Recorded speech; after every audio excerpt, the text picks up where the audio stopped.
A continuación les voy a explicar algunas recomendaciones y conclusiones que tuvimos en estos 4 laboratorios del curso de sistemas de aeronaves. Bueno, en los primeros 2 laboratorios lo que hicimos fue el desarmado, inspección y armado de la rueda del tren de aterrizaje de nariz. La primera recomendación que nos dio el manual fue que debemos con una gata hidráulica elevar el tren de nariz y que las ruedas queden elevadas, que no toquen el piso. Para esto es muy importante saber dónde colocar la gata hidráulica, ya que abajo vemos que en el tren de aterrizaje tiene una forma esférica donde colocar la gata. Si lo colocamos en otro lugar, podría resbalar el tren de aterrizaje y dañarnos y dañar el componente. Asimismo, también tenemos que tomarle la presión neumática que se encuentra dentro de un neumático. Esto no lo dice el manual, nos dice que debemos desinflarlo, pero por precaución nosotros lo medimos para saber a qué presión está. Es muy importante desinflarlo, ya que cuando hagamos la desinstalación, si todavía hay presión neumática en la rueda, esto puede salir disparado a gran fuerza y puede causarnos graves lesiones. Estos 2 puntos son los más importantes debido a la seguridad de nosotros. Otro punto es como esta llanta es muy pesada, casi 170 kilos como indica el manual, debemos trabajar en equipo para poder sacarla del eje. Al momento de desarmarla, se nos complicó un poco en el caso de retirar los aros, ya que debido a la presión neumática a veces se quedan pegados. Lo que debemos hacer es usar unas palancas o destornilladores grandes para poder palanquear y sacar el aro. Así podemos ver también cómo es la rueda por dentro, donde vemos que tiene un parche donde nos va a indicar dónde debemos colocar el vástago, que deben ir alineados, y esa es la posición correcta en la que va el aro. Asimismo, en el aro vimos que tiene una empaquetadura, ya que al momento de inflar el neumático, esta empaquetadura va a impedir que fugue presión neumática por esa unión de los aros. Asimismo, en el aro del vástago vemos que tiene el orificio por donde va a entrar la presión neumático y va a inflar el neumático. En el neumático vimos su nomenclatura. Nos pudimos dar cuenta que tiene prácticamente dos nomenclaturas, ya que estos neumáticos son enviados a las fábricas para que puedan ser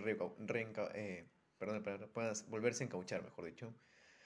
Y vemos también que tienen líneas. Estas líneas nos van a indicar cuántas veces ha sido enviado para ser reencauchado. Y por eso vemos que tiene el código, el número aparte del fabricante y el número aparte de la empresa que le eche el reencauchado. Asimismo, en su nomenclatura nos indica el diámetro interior, el radio de la llanta y su ancho. Entre otras observaciones que tuvimos fue eh, en que los rodajes son unos rodajes de rodillo. Y al momento de instalar los pernos de la rueda tenemos que aplicarle el torque con un torquímetro. Y debemos saber el sentido en que van los pernos, ya que si lo colocamos en una mala posición, pueden quedar los pernos hacia afuera como le pasó a nuestros compañeros. Y esto también nos indica que las tuercas son las que tienen que dar hacia afuera. Y ayudarnos para volver a instalarlo.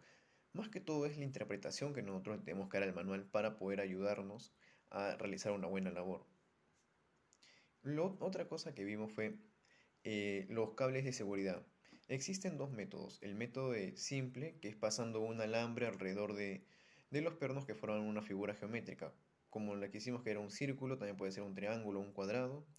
Y la de doble torsión, donde se tiene un alambre grande y se usan los dos extremos, ya sea para pasar un extremo por los orificios del perno y otro alrededor del perno, o pasar los dos extremos por los orificios que tienen los pernos, e ir enroscándolos.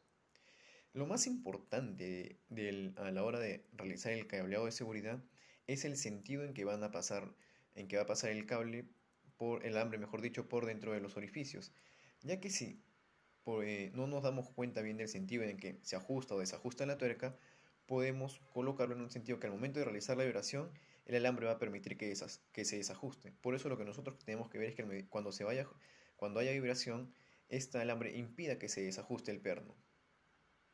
Eso es lo más importante para lo que es el frenado. Y también nos indica los parámetros, como decir, no confundir el metal con el alambre de aluminio. eh, para el tamaño del orificio también nos da un determinado tamaño de alambre.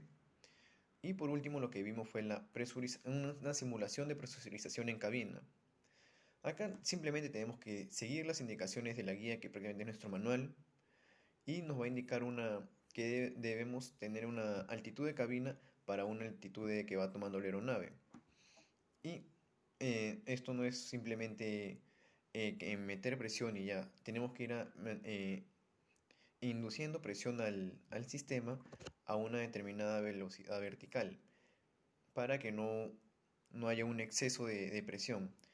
Eh, Cabe recalcar que en esta simulación el, el vertical speed de la cabina estaba en mal estado, por eso no nos podía indicar cómo iba aumentando. Sin embargo, su rango de operación que nos indicaba la diferencia de presiones entre altitud de la aeronave y la altitud de cabina sí estaba operativo. Esta siempre debe estar en verde. Si está en rojo nos indica que está fuera, hay una gran diferencia de presión y esto es muy dañino para la cabina, va a no haber una buena presurización. Y ah, al terminar debemos dejar las válvulas de desahogo abiertas, pero al iniciar debemos cerrar todas las válvulas para que no haya fugas. Y esto fue un poco lo que podemos ver en estos últimos 4 laboratorios del curso de sistema de aeronaves. Gracias.